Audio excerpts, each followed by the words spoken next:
I should say at the outset that none of this was my idea. I am Edmund Ashford, younger brother to Caspian, the Duke of Thornmere, and I have spent the better part of my adult life perfecting the art of watching other people make consequential decisions from a comfortable distance. I do not meddle. I do not scheme. I sit in well-appointed chairs, I drink very good claret, and I observe. It is, I have always felt, the most civilized approach to the chaos one calls a family. So when my grandmother, the Dowager Duchess of Thornmere, a woman of 73 years and approximately 400 years of determination, summoned me to her sitting room in the east wing of Thornmere Hall in the early days of that particular autumn, I went expecting to listen and nod, and perhaps be handed a second glass of sherry. I did not expect to be recruited. "Edmund," she said, not looking up from the letter she was writing, "I need a witness." "A witness to what, grandmother?"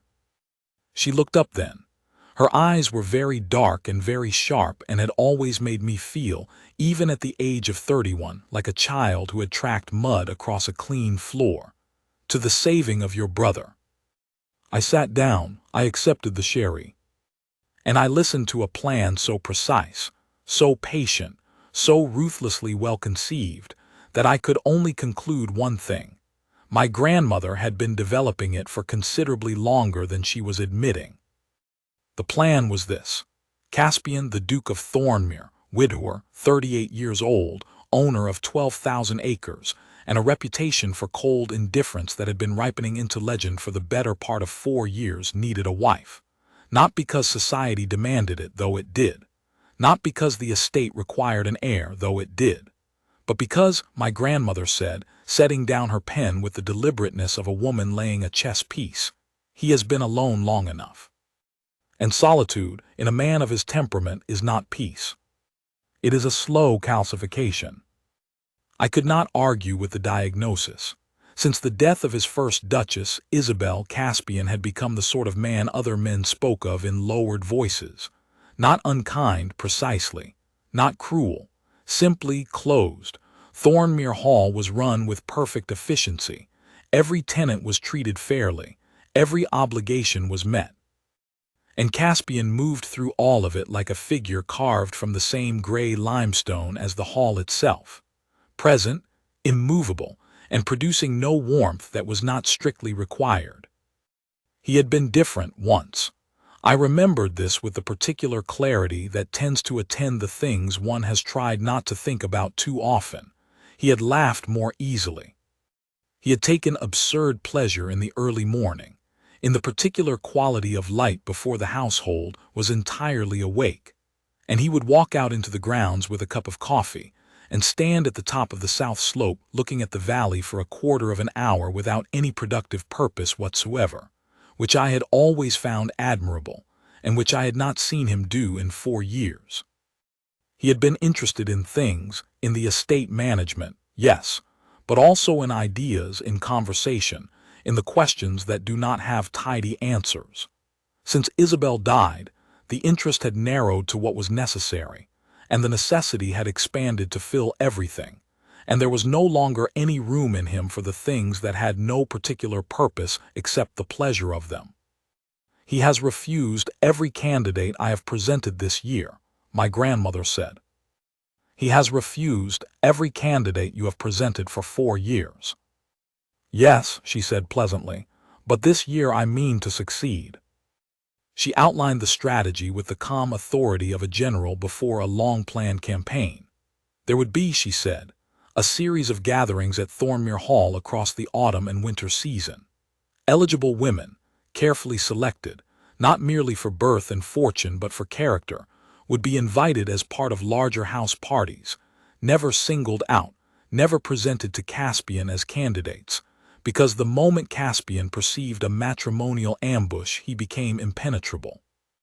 The previous spring my grandmother had attempted a dinner party of 8 arranged with the singular purpose of placing him beside a very suitable woman from Derbyshire, and he had understood the arrangement within 12 minutes of sitting down, and had been so icily and so perfectly correct for the remainder of the evening that the woman from Derbyshire had later described the experience to her mother, as rather like being offered an ice in January by a man who found ice offering tiresome.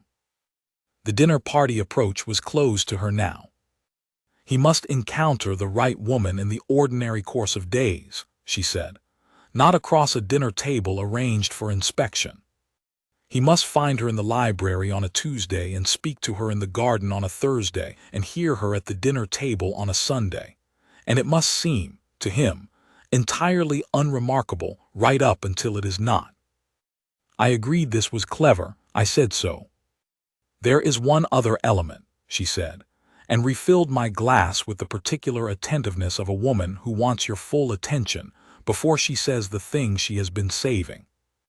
I waited. I have engaged a companion, she said. A Miss Elspeth Vane, late of Wiltshire. She arrives on Thursday.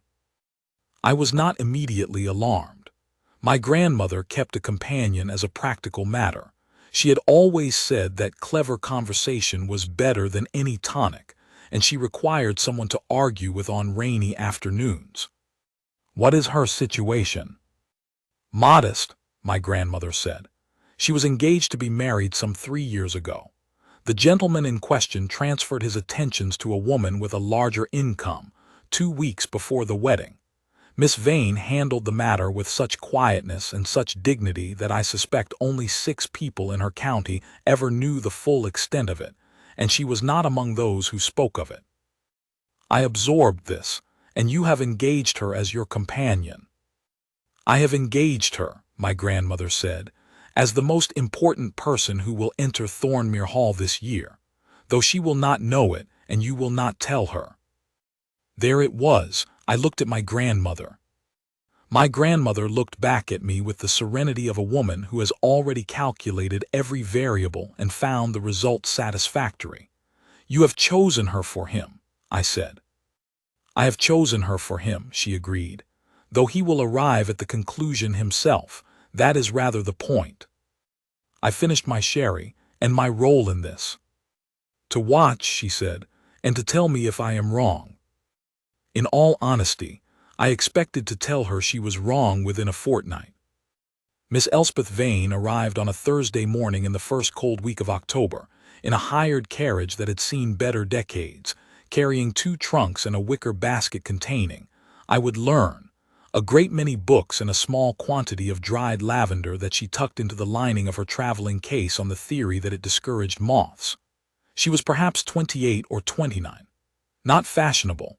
Her dress was good wool, well cut, unmistakably practical.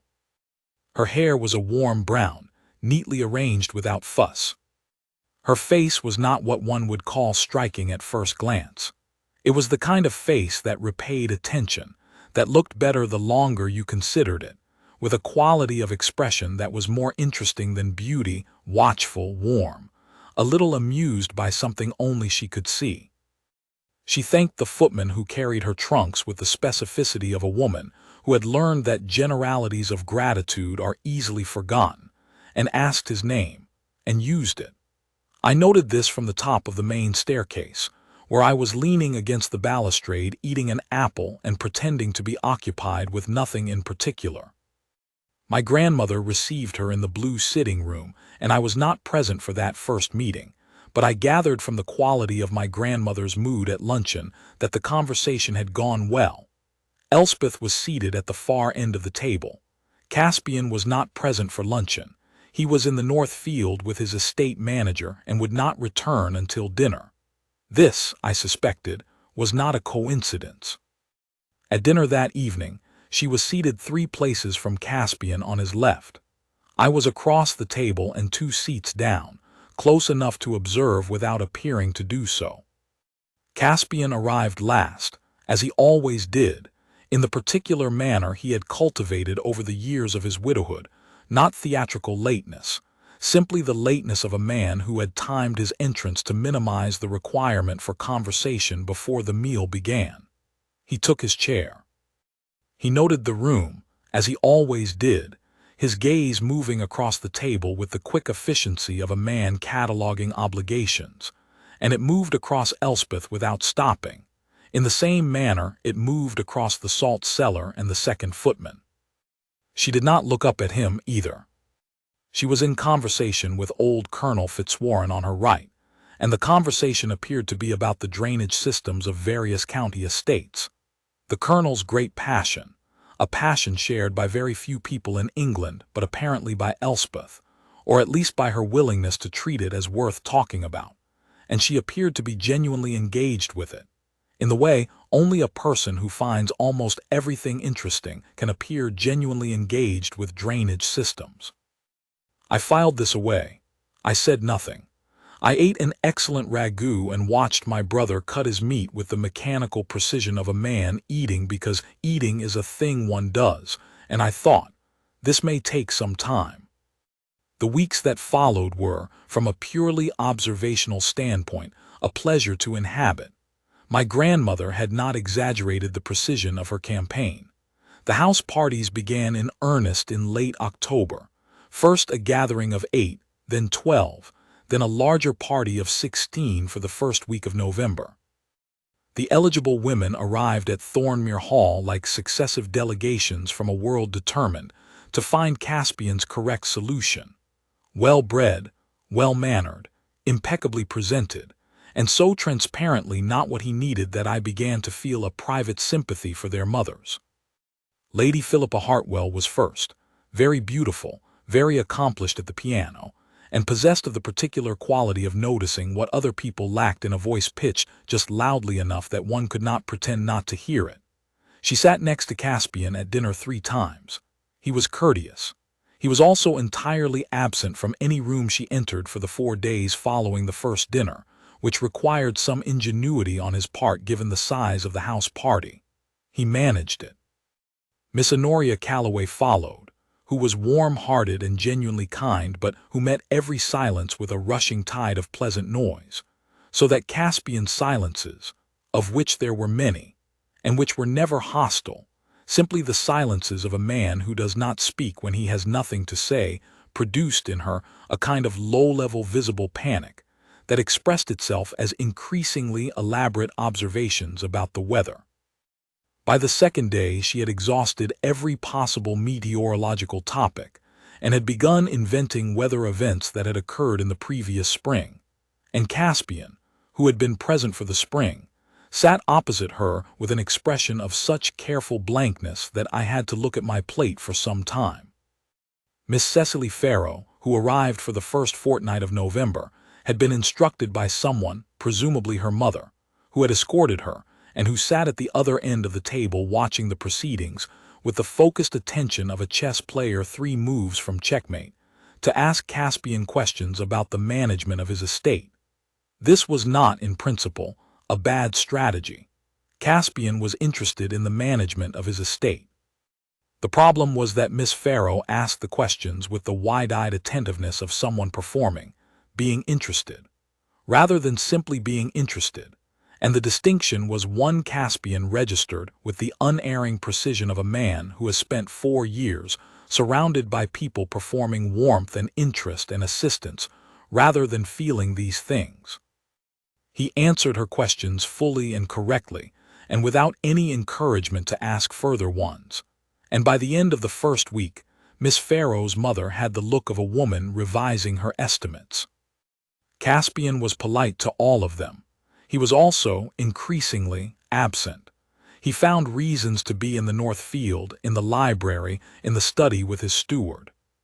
He reappeared for dinner with the reliability of a man who understood his obligations, and he carried them out with a correctness so perfect, it was nearly a form of refusal. "He's going to refuse again," I told my grandmother in her sitting room at the end of the first week of November. "All of them." "Yes," she said serenely, "he is." "Then what?" "Edmund," she was knitting. She did not look up. "Where does Miss Vane take her morning walk?" I blinked. "The kitchen garden, I believe, and then along the east path toward the old orchard." "And at what hour does your brother leave the hall to inspect the east tenant cottages?" I thought about it. 8 usually, 8:15. "And the east tenant cottages are reached by which path?" I sat very still for a moment. "The east path," I said. My grandmother said nothing. She knitted 2 more rows in a tranquil manner. "Grandmother," I said carefully, "did you arrange Miss Vane's morning walk route?" "I suggested," she said, "that the east path in autumn was particularly fine. The wisteria seed pods are rather striking in October. She is an observant woman. She appreciated the suggestion."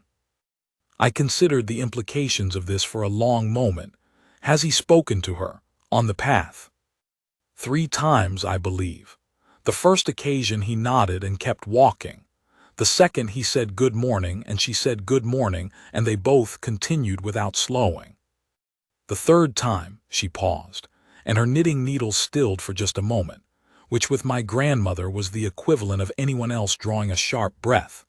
They walked together as far as the east gate, and she mentioned that one of the east cottages had a problem with the chimney flashing that the tenant had been too proud to report, because she had noticed it on an earlier walk and thought he ought to know. I felt something shift in my understanding of the situation.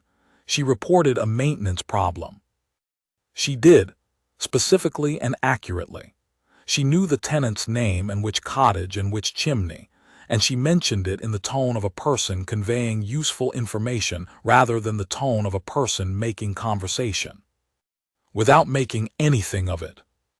I thought about Caspian, about the way he managed his estate with the thoroughness of a man who has channeled everything else into it, who takes the welfare of his tenants as a serious and personal matter, who has told me more than once that the worst thing a landowner can do is make a man too proud to report a problem, about how rarely anyone told him things simply because the things were worth knowing, rather than because the telling served some other purpose.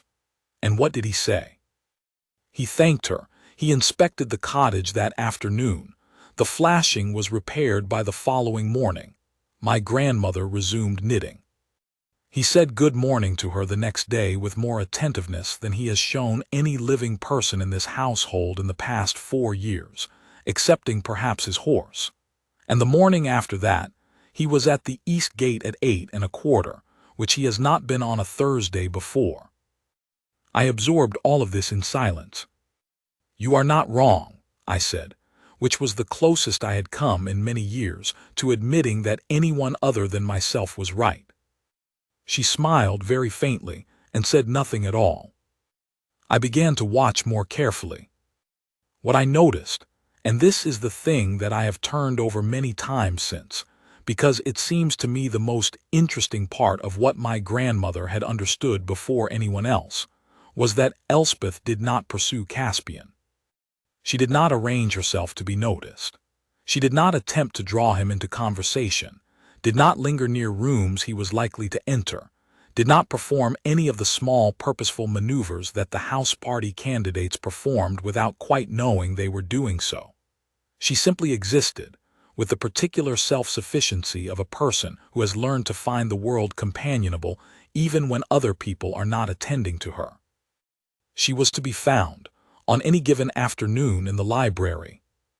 Not decoratively, not draped across a window seat with a volume of poetry selected for its cover, but seated at the large table with 2 or 3 books open simultaneously, occasionally making small pencil notes in a notebook, in the manner of a person following a thought across several sources at once. She had opinions about the organization of the library, which she mentioned to no one except, apparently, the under-librarian, a nervous young man named Crampton, who had been trying to reconcile the Thornmere catalog for 3 years with the persistence of a man who knows a task is not done and cannot bear to leave it undone. She had suggested a system of cross-referencing that took the better part of a week to explain to him, and which he later told me, with the reverence of a man who has seen a candle lit in a dark room, had resolved the problem entirely. When I mentioned this to Caspian in passing in November, he was quiet for a moment and then said, "Yes, he told me."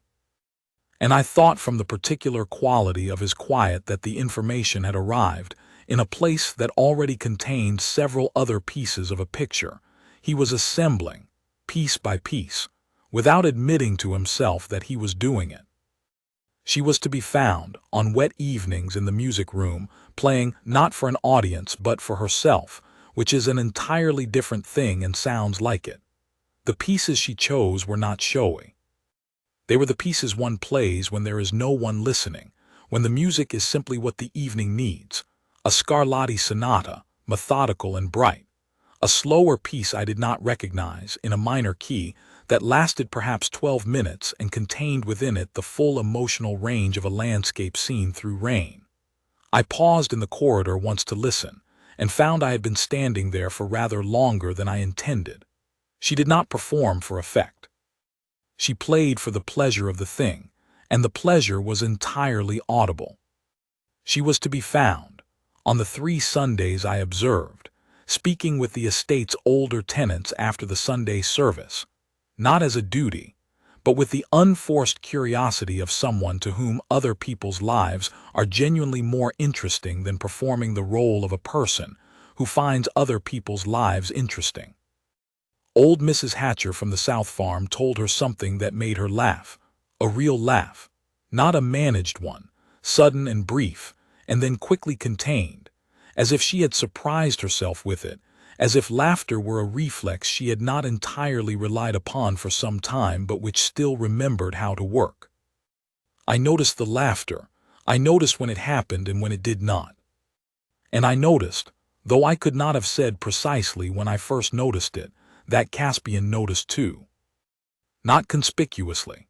Caspian was not a man who did anything conspicuously, but there was a quality to his attention when Elspeth was in a room that was different from the quality of his attention to everything else in it, and the difference was this. Everything else he saw for what it was, and her he looked at for a moment longer, as though she were something he had not yet finished thinking about.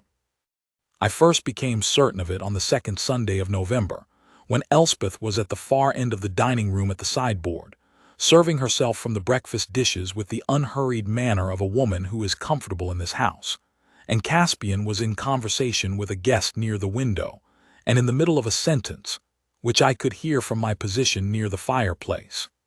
He lost the thread of what he was saying and recovered it, and continued, but in the interval of losing it. He had been looking at the sideboard. The guest noticed nothing. I noticed everything. In the 2nd week of November, at a dinner for 14, she disagreed with him. I no longer remember the precise subject with perfect accuracy. It was something to do with the proper administration of a charitable endowment. One of the guests had raised a question about distribution methods, and Caspian had offered a view in the way he offered views, which was with the quiet certainty of a man who has thought carefully about something and considers the matter settled. The view was not unreasonable. It was, in fact, probably correct in most circumstances. Elspeth, sitting 4 places away, looked up from her plate and said, not loudly, not challengingly, simply accurately, "I wonder if that might depend on the particular circumstances of the recipients." In my experience, the method you describe works very well for groups with a stable address, but considerably less well for those whose situations change seasonally. There is a trust in Wiltshire that found a modified approach produced better outcomes and significantly reduced administrative confusion. There was a small silence of the particular variety that descends when someone has said something true in a room full of people who were not expecting truth at that particular moment. Caspian looked at her, not sharply, not the look of a man who has been contradicted and resents it, but with the quality of attention I had learned to recognize over the past weeks, which was the quality of a man who has encountered something he did not expect and is now revising his map. "What modification?" he said. She told him, precisely, and without apology, and with the specificity of someone who had seen the thing actually implemented and had paid attention to how it worked. He listened, and asked 2 questions, both of them good questions, and she answered them with the same precision, and the conversation moved on as conversations at dinner do, but I looked at my grandmother across the table and found her looking at me, and neither of us said anything, and both of us were thinking the same thing. This was, I should note, something none of the house party candidates had done. Not because they lacked intelligence. Some of them were perfectly intelligent women, but because they had been taught that the correct posture in the presence of a powerful, feared duke was agreement and admiration, not engagement and correction.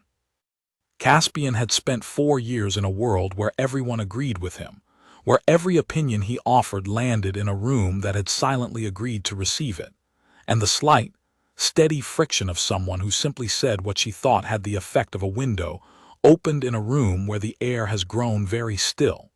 Everything is the same, and everything is different. In the 3rd week of November, my grandmother contracted a mild cold.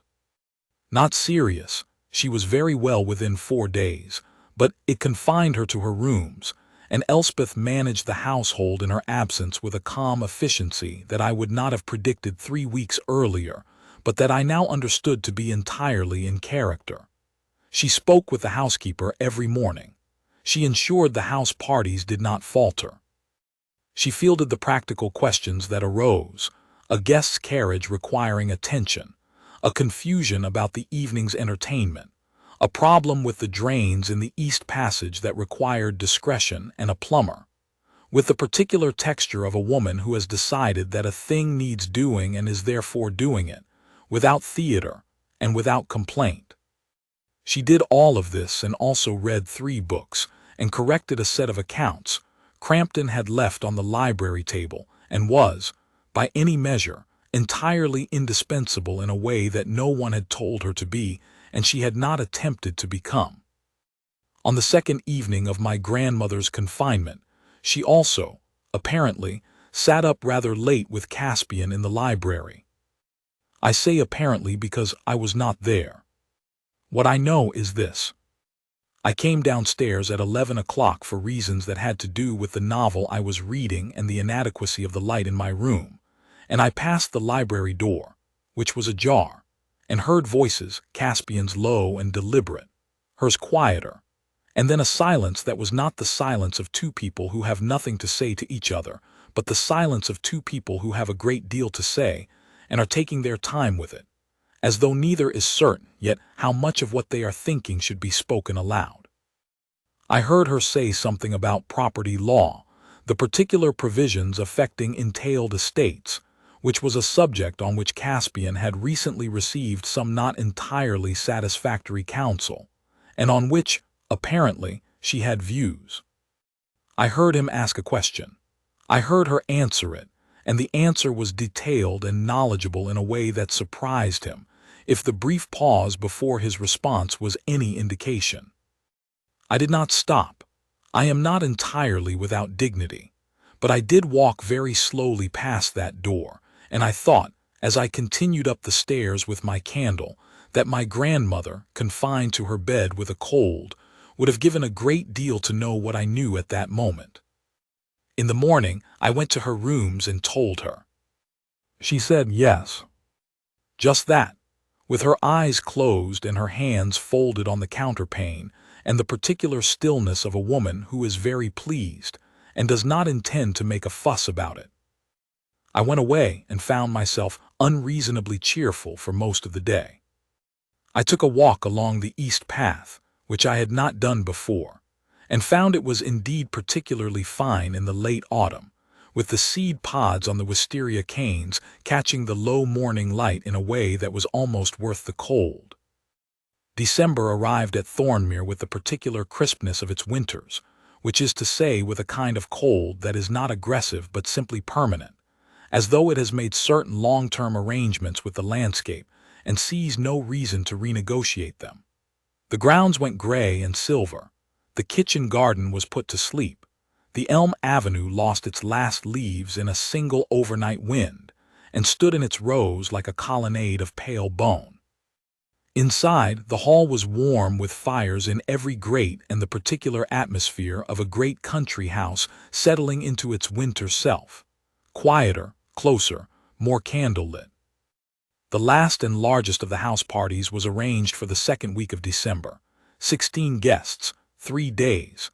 The great dining room dressed for the season with pine branches and beeswax candles. The gallery opened on the final evening for dancing. My grandmother had recovered completely, and was, if anything, more energetic than before her cold, directing the preparations with the focused pleasure of a woman approaching the final movement of a work she has been composing for some time. The guest list for this last party included, as its most notable addition, Miss Araminta Voss.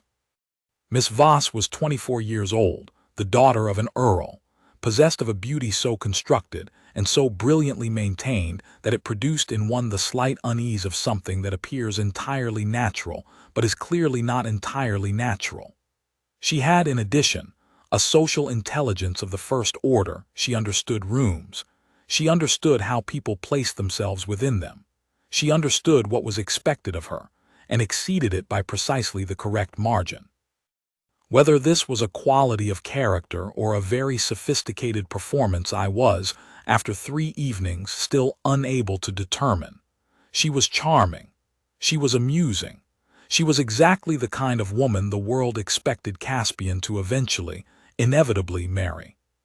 She arrived in a carriage with her mother and her lady's maid and 3 trunks, and she settled into Thornmere Hall with the ease of a woman who has settled into great houses all her life and considers them her natural environment.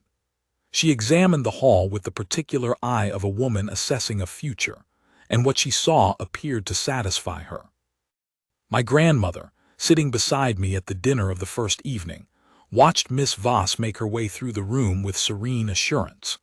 I thought I saw something in my grandmother's face that I had not seen before, not doubt exactly, but the flicker of a woman who is watching her plan approach its critical moment, and is very aware that moments do not always resolve as intended.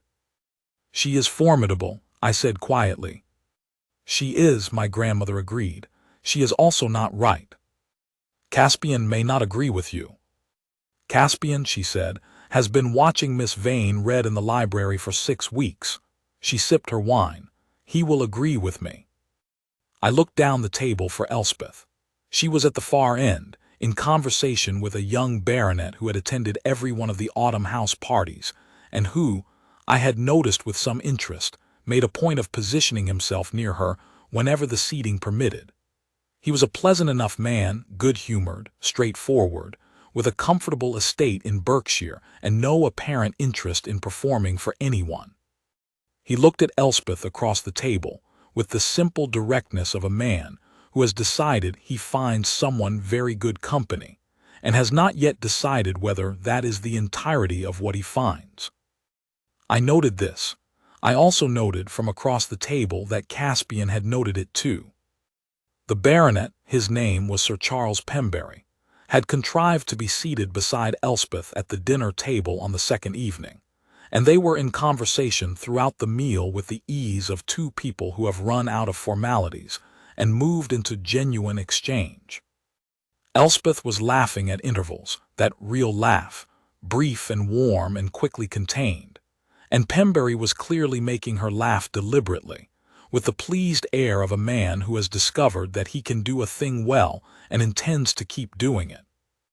Caspian, seated at the head of the table with Miss Voss on his right, was perfectly attentive to Miss Voss. He was also, I noted with great interest, cutting his meat with more force than was strictly necessary.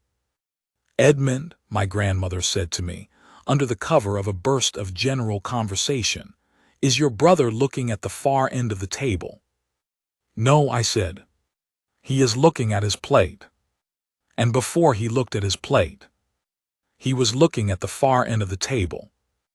"Good," she said, with the tranquility of a woman whose estimate has been confirmed. The evening of the 3rd day brought the gallery dancing. The great chandeliers threw warm, fractured light across the polished floor.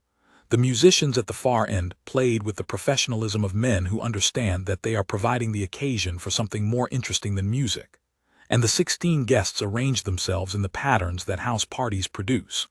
Alliances forming and dissolving, couples drawn together and separated by the choreography of the evening. Older guests settled in the chairs along the wall, younger ones in the center of the floor. I danced twice, once with Mrs. Calloway, once with a very small and very determined young woman whose name I never quite caught, and between dances I did what I do best, which is stand in the most comfortable available position and pay very close attention. Caspian danced with Miss Voss. It was faultless. It was also, I thought, the precise equivalent of the way he walked through the estate each morning, correct, unhurried, meeting every requirement. He said the right things. He held the right distance. He returned her to her chair with the impeccable courtesy of a man who knows exactly what is expected of him and cannot quite bring himself to feel it. Elspeth danced with Sir Charles Pemberry, who danced with visible enthusiasm and rather less visible precision.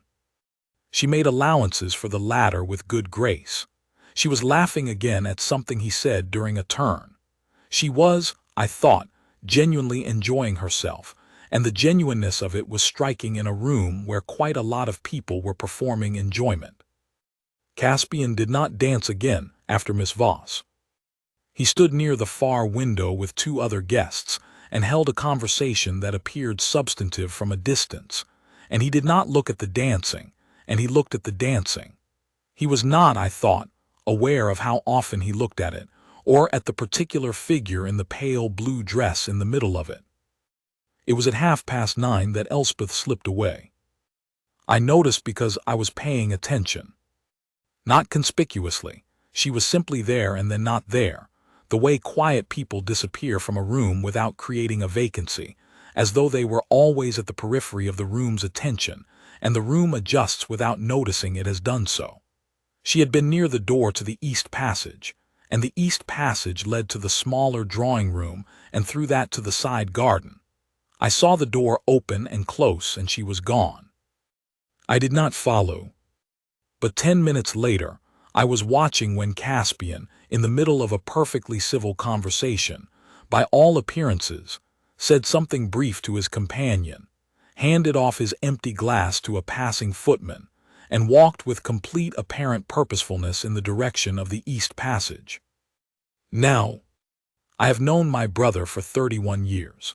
I have watched him manage an estate, oversee a household, discharge every ducal obligation that has been placed before him, and navigate the social machinery of the English aristocracy with the unhurried ease of a man who learned all its rules before he was 12. I have never, in 31 years, seen him follow anyone out of a room. I put down my own glass. I waited approximately 2 minutes, which seemed like the correct interval for a man of self-respect, and then I walked at a thoroughly leisurely pace in the direction of the east passage. The smaller drawing room was empty and lit by a single lamp. The door to the garden was unlatched. Outside, the December cold settled over everything like a held breath, and the old kitchen garden on the east side, enclosed by its low stone wall, still and pale in the moonlight, was visible through the garden door, the paths clear, the bare wisteria canes silver against the stone. At the far end of the garden, on the wooden bench under the wisteria arch, Elspeth was sitting. She was not in distress. She was simply sitting with the quality of a person who has stepped away from a loud room because the cold quiet was preferable, who intended nothing by it beyond the quiet itself. She had a shawl around her shoulders, pale wool, and her hands were in her lap, and she was looking at the moon, which was worth looking at, a half-moon very bright and very clear in a sky that had no cloud in it. Caspian was standing at the garden door. I was standing in the shadow of the drawing-room door-frame, which I would like to think rendered me invisible but probably did not. I remained very still, and did not breathe in any way that could be described as audible. There was a moment, quite a long moment, in which he stood there, and she sat there, and neither of them moved, and the cold and the moonlight and the silence of the garden held everything in a suspension that seemed to belong to some different order of time than the warm noise of the gallery on the other side of the hall. He had come out here following an impulse that I understood. From 31 years of knowing him, he had not been following impulses for a very long time. He had made himself into a man who does not follow impulses. He had made himself into a man who considers and decides and acts on the decision, and the impulse and the decision were often the same thing, but the illusion of deliberation, was the thing that kept him from feeling that he had lost control of himself. Standing at the door of the garden in December, watching a woman in a pale shawl look at the moon, he had no deliberation to offer. He was simply there because she was there, and the two facts were the whole of his reasoning. He stepped into the garden. His footstep on the stone path was quiet. She turned at the sound, not startled, because she was not the kind of person who startled easily, but with a simple attentiveness. The way one turns toward a sound in a room one thought was empty. "Miss Vane," he said. "Your Grace," she said. He came to stand some feet from the bench, which was the correct distance, and he looked at her for a moment with the quality of attention that I had been watching develop over 6 weeks, with the particular patience of a man who is watching something he did not plant, but does not intend to disturb. "It is cold," he said, which was not what he had come to say. I was fairly certain even at the time that this was not what he had come to say. "It is," she said, "but the hall is rather warm." "Yes." She did not elaborate. She did not fill the silence with a performance of being comfortable with his company. She was simply comfortable with his company, which is a different thing entirely, and which I think was what undid him. "May I?" he started. "Please," she said, and moved slightly on the bench in the universal gesture of a person making room. He sat, not at the far end, not quite at the middle either, at the distance of two people who have been talking, properly talking, for 6 weeks, which is a different distance from the distance of strangers. There was a silence that was not uncomfortable. "I find," Caspian said, and his voice in the cold air was quieter than I had heard it in a long time, "that I have been thinking about the North Reading Room." She turned to look at him. "The North Reading Room." "The catalogue," he said. "You spoke with Crampton about the catalogue." "I made a suggestion," she said. "Crampton did all the work." "He has been trying to resolve it for 3 years," Caspian said. "He resolved it in a week. He told me this morning." He paused. "He also told me it was your suggestion." A small quiet. "Crampton is generous," she said. "Crampton," Caspian said, "is accurate." She did not answer immediately. She looked at the moon again, and I thought, though I was too far away to be certain, that she was managing an expression of some kind, the small discipline of a woman who has learned not to show everything she feels, because showing everything she felt had not always been well received by the world. "I have been thinking," Caspian said, and this time the sentence did not go anywhere immediately. It remained open in the cold air, as sentences do when the person saying them is searching for the right words and is not yet sure they exist. I had not heard Caspian speak that way since Isabel died. I had not been certain he still could. He tried again. "I have spent some years," he said, "doing things correctly, managing things correctly, meeting my obligations correctly." "You manage everything very well," she said, which was simply true. "Yes," he said, "I do.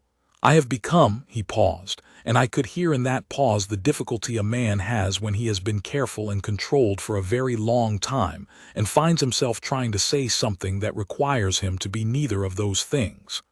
"I have become rather more correct," he said at last, "than I intended to be." She was looking at him now. I could not see her expression clearly from the doorframe. I was very glad I could not see his. "Miss Vane," he said, "I owe you something in the way of honesty, and I find I would rather owe you very little." The silence that followed this was one of the longest I have ever occupied as a bystander. "I have noticed," he said carefully, as if he were choosing each word from a selection he was not entirely satisfied with, "that when you are not in a room, I notice that you are not in a room. I did not notice this about rooms before. I thought, there it is. That is what 6 weeks of watching has been moving toward, with the slowness and the certainty of a tide." She said nothing immediately. When she spoke, her voice was steady, not unmoved but steady. The way a person speaks when they have something to say and are deciding how much of it is wise to say all at once. "I have noticed," she said, "that you are a man who does not say things he does not mean." "No," he agreed, "I am not." "Then I will not pretend," she said, "that I have not noticed that too." Another silence. The moon was very still in the clear sky. The wisteria canes cast thin shadows across the path at their feet, and the cold was the kind of cold that sharpens everything at its edges, that makes the world more precise and more present. And I thought it was exactly the right weather for what was happening, that there was a quality of clarity in a December garden at 9:30 that did not exist inside warm, candle-lit rooms. "I am aware," Caspian said, and now his voice had the quality of a man who has been holding something carefully for a long time and is making himself set it down, "that I have been difficult in recent years. I do not expect you to." "You have been grieving," she said, simply, not as an excuse he needed made, but as a fact she had observed and found worth naming. "That is not the same thing as difficult." He was quiet for a moment, the quiet of a man who has been told something true and is feeling the truth of it in the particular way one feels things when they are said aloud for the first time. "I was not aware," he said slowly, "that it was so evident." "It is not," she said, "not to a room. But to a person who has been paying attention to you for some weeks, yes." "Have you been paying attention to me?" "It would be rather dishonest," she said, "to say that I have not." In the shadows of the doorframe, I became aware that I was smiling, and that this had happened some time ago without my noticing. "Miss Vane," he said, and his voice was very quiet now, with the care of a man who is trying not to move too quickly in the vicinity of something he values. "I wonder whether, if it would not be entirely unwelcome, whether you might do me the considerable honor of remaining at Thornmere Hall beyond the term of your present engagement." She was quiet for a moment. "In what capacity?" she said, not archly, genuinely. "In whatever capacity," he said, and something in his voice shifted with the precision of a door being opened that has been closed for a long time, "that you would find acceptable. In the capacity, if you were willing, of someone I would very much like to know better than I do, who might be willing in return to permit me to learn." He paused. "I am aware that I have not been easy to know." "No," she said, "you are not particularly easy to know." A pause. "You are, however, worth knowing." He did not speak immediately. Outside in the garden it was very quiet, and the cold settled around them, and I thought that whatever was passing between them in that silence was not nothing. "I should perhaps mention," Elspeth said then, and there was something in her voice that I recognized, the particular warm precision of a woman who finds the world a little amusing and is fond of it anyway, "that your grandmother has been very kind to me since my arrival, very attentive, extraordinarily solicitous about my morning walk route." A silence of a different quality. "I see," Caspian said. She said. I pressed myself more firmly into the shadow of the doorframe, and worked very hard at making no sound whatsoever. "I shall," Caspian said after a moment, "have a conversation with my grandmother." "She will enjoy that enormously," Elspeth said. "She will," he agreed, and there was something in his voice, something almost rueful, almost warm, something that was not quite a laugh but was closely related to one, that I had not heard since he was perhaps 25 years old and the world had not yet made him so careful with himself. "She always does." A silence, shorter this time. "Miss Vane," he said. "Your Grace." "I am not practiced," he said, "at this. At present it takes considerable effort simply to say what I have just said, and I am aware it was said without particular elegance, and I am—" He stopped, resumed. "I am asking plainly whether you might be willing to remain, and whether the reason for remaining might be me." Elspeth was quiet for a long moment. When she spoke, her voice had the quality I had first noticed from the top of the main staircase on a Thursday morning in October, that quality of warmth that is not performed, that is simply the way a person is made, the way some people walk into rooms, and the rooms are better for it without their having done anything in particular. "I believe," she said, "that I have been willing for some time.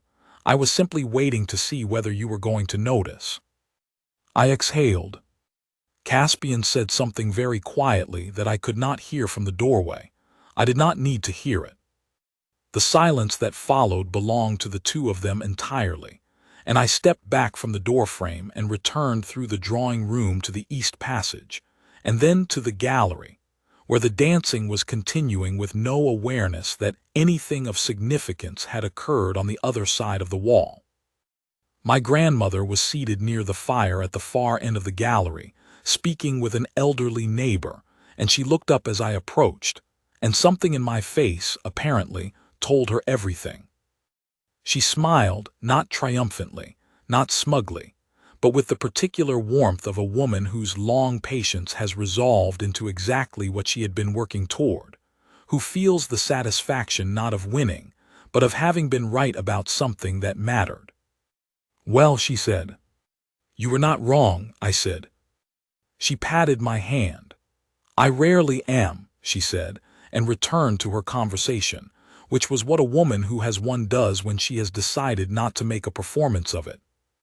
I collected a glass of claret, found my most comfortable available chair, and sat with the particular contentment of a man who has had the very best seat for something he had not expected to find so moving.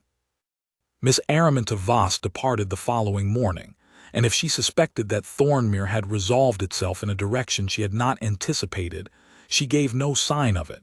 She was too well bred. She would do very well elsewhere, I thought. Somewhere that needed exactly what she was, which was a great deal. Thornmere had made its choice, and the choice was not her. The formal conversation between Caspian and my grandmother took place 2 afternoons later.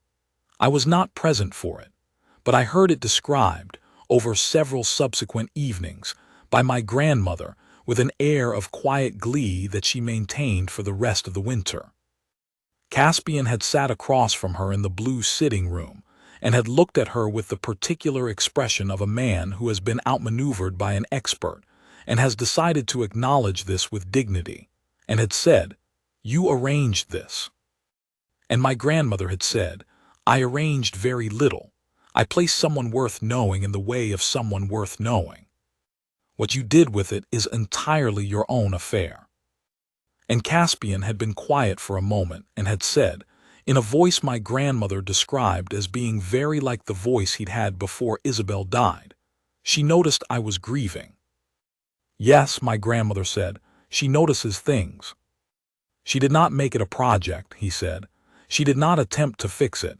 She simply knew, and said nothing about it except once, and that once was sufficient." He paused. "She sees clearly, without adjusting what she sees to suit what she would prefer to find." "Yes," my grandmother said, "that is rather who she is." Another silence. "Thank you," Caspian said, which, coming from Caspian, my grandmother told me, was the equivalent of a considerably more elaborate speech. She said, "Do stop thanking me and go and do something about it properly." He did. The engagement was announced in the 2nd week of January, quietly, without theatrical machinery. My grandmother received the announcement with the satisfaction of a woman whose faith in herself has been entirely vindicated. She did not say, "I told you so." She had the look of a person who has been saying it internally for some months, and has found it more than sufficient. Elspeth received the congratulations of the household with the quiet, genuine pleasure of a woman who is happy and feels no need to perform it. She shook hands with Crampton, who blushed to the roots of his hair. She thanked Mrs. Hartley, the housekeeper, who cried, which she had not been expecting. On the Sunday after the announcement, old Mrs. Hatcher from the South Farm said something to her at the churchyard gate that made her laugh, that real laugh, brief and warm.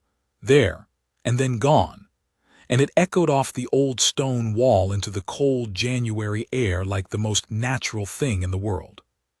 Caspian stood beside her through all of it, not with the performance of a man meeting an obligation, but with the particular quality I had watched develop over 3 months, that attentiveness that was not cataloguing, but simply being with, The way a man stands next to something he has been afraid to admit he valued, and is no longer afraid. I watched from a comfortable distance, which is where I do my best work.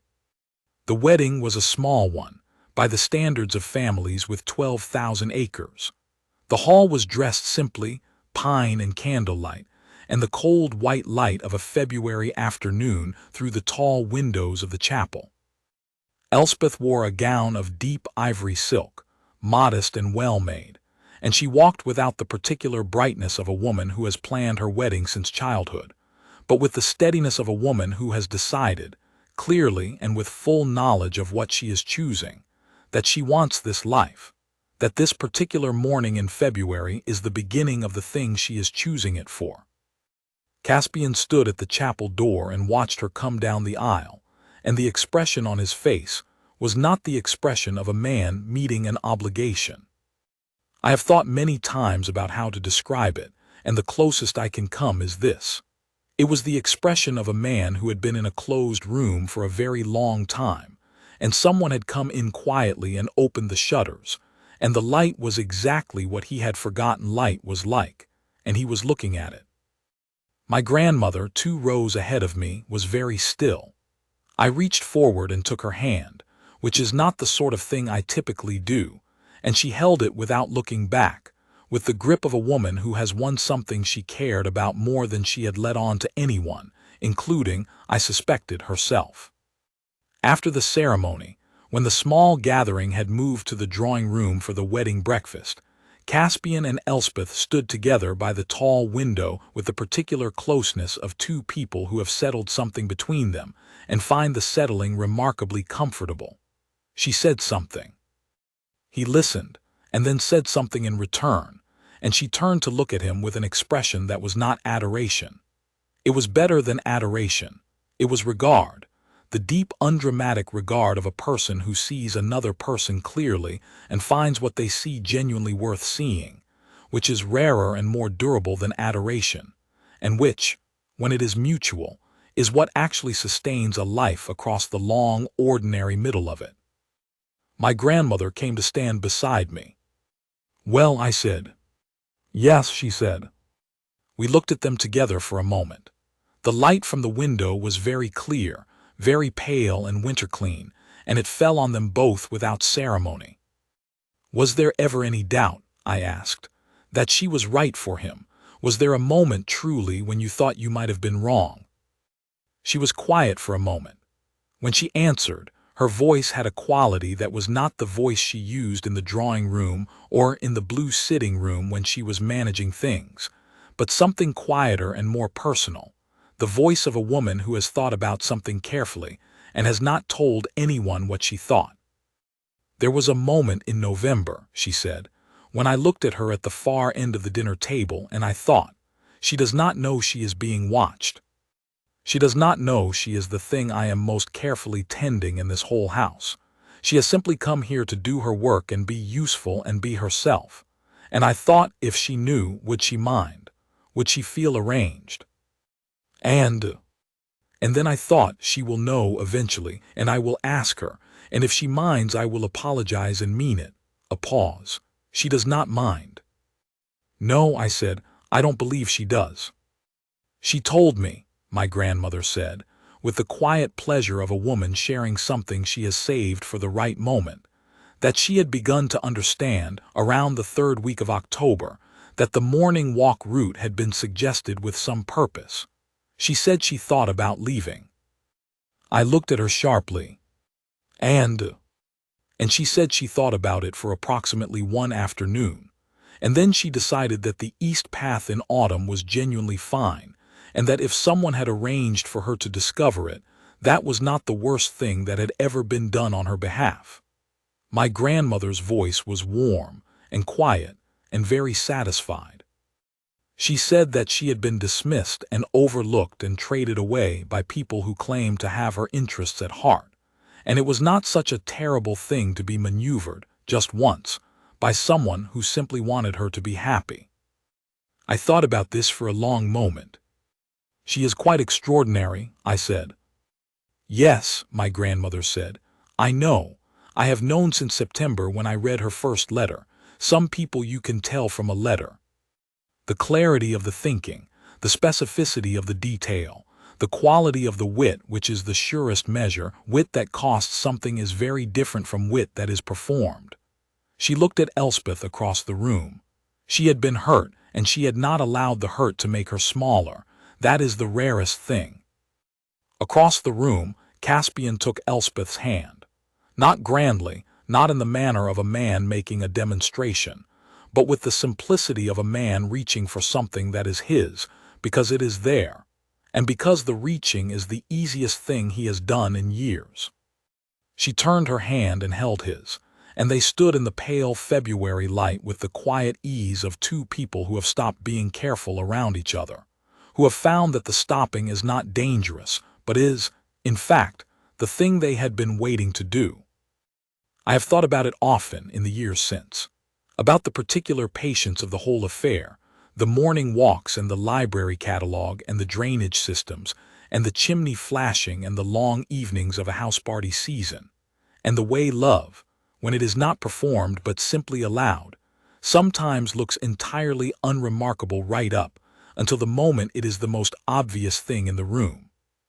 About my grandmother at her desk in October, writing her letter with the calm of someone who knows that the most important things cannot be forced, only arranged, and then trusted to find their own way. And about Elspeth, arriving on an ordinary Thursday in a carriage that had seen better decades, asking a footman his name, walking an east path because someone had said it was fine, noticing a chimney flashing, suggesting a catalogue system, sitting in a garden in December because the hall was too warm, never intending to change anything, changing everything. She was right for him not because she was arranged to be right for him. She was right for him because of who she was, which is the only reason that is ever true. My grandmother saw it first. Elspeth walked into it with open eyes and the willingness of a person who has been hurt before and is not, on that account, less willing to be brave. Caspian arrived at it as he arrived at everything, slowly, carefully, and with absolute conviction once he arrived. He is a different man now. Not unrecognizable, he still manages his estate with thoroughness, still moves through the world with a certain deliberateness, still speaks less than other people expect and means more than he says. But there is something in him that is open in the way a room is different when a window has been opened. Nothing has changed and everything has changed, and the light falls differently, and the air moves. He stands at the top of the south slope in the early morning again, with his coffee, looking at the valley. I saw him do it last spring for the first time in 5 years, and I stood at the library window and watched him stand there for a quarter of an hour, and I thought that my grandmother had done a very good thing in September, when she sat down to write a letter to a woman in Wiltshire she had never met. He is happy, which is, when you have watched someone survive grief by making himself into stone, the most astonishing and the most ordinary thing in the world. I was his witness.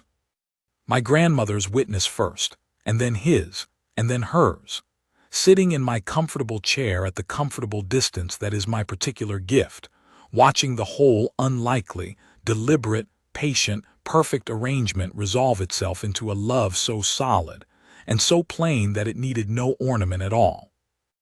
I remain unmarried, which people find surprising. I do not find it surprising.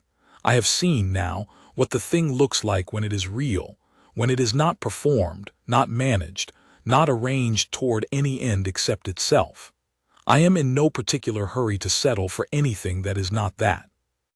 My grandmother says I will come to it eventually, in my own time, when I encounter the right person in the ordinary course of days.